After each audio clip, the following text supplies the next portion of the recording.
Pardon me? The next time you come to the south. I have to come to the south, yeah. Down where you're, we call it the neck of the woods, yeah. Wow. I would love to do that. We drove, as I mentioned last night, we drove, 24 years ago, we drove the entire perimeter of this island. Because two angels told me some things he was going to do. And one day that's going to come to pass. And something Brendan said, I can't go into it all right now, I think it would be premature, but something he'd said today was actually part of what the angels said to me. And Brendan did not know that when we were talking. And so, I see those signs along the way that says, yes, this is really going to happen. This is really going to happen. And part of it involved a move of God here. And a restoration of things here.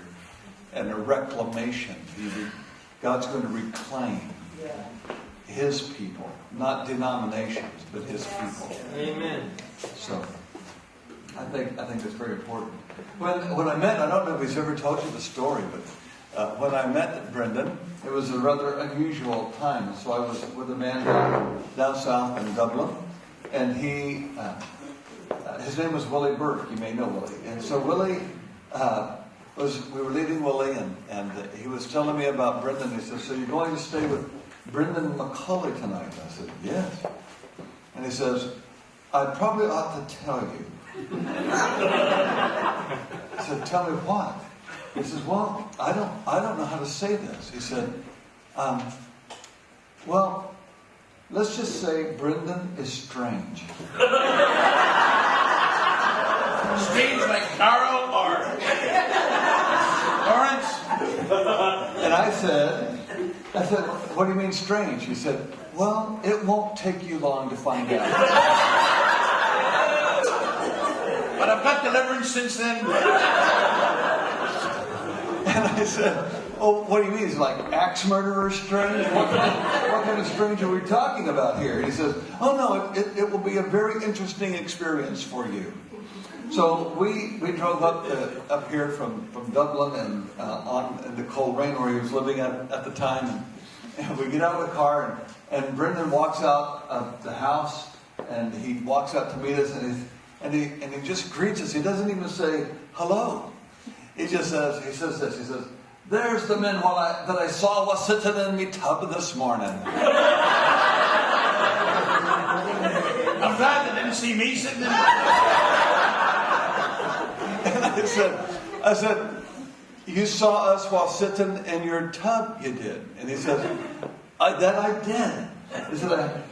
said, "Well, what did you see while sitting in your tub?" I was kind of a little testy back then. Age hadn't seasoned me either.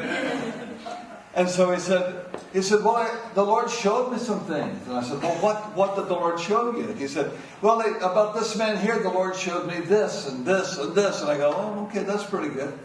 And then he said, "And about this man here," he said, "the Lord showed me this, this, and this." I said, "Well, that's getting my attention." And then he said, "And the Lord showed me something about you too, He did." And I said, "Well, sitting in your tub, He showed you." I said, "Would you like to sit in me tub?"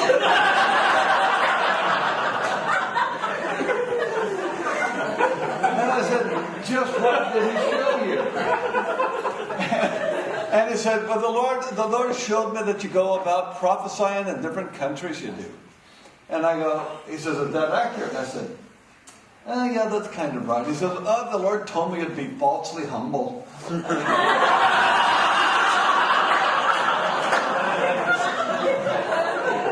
See, I've come to find out Brendan has a way of making friends that is like making an enemy first.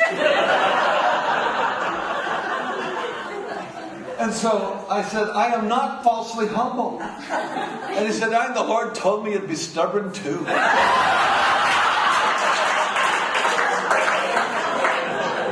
said, "I am not stubborn." And he says, "Listen to you." So he said, "But the Lord showed me something." And he said, if I tell you this, you'll never again doubt that the Lord speaks through me. And I said, well, then it better be pretty good. And he says, well, you'll be the judge of that. So I said, okay. Well, earlier that morning, while we were getting ready to leave, I was standing on some ruins of a monastery, and I was off by myself, and I had two lights appear to me. They were about 8 feet tall. They were about 3 feet or a meter wide.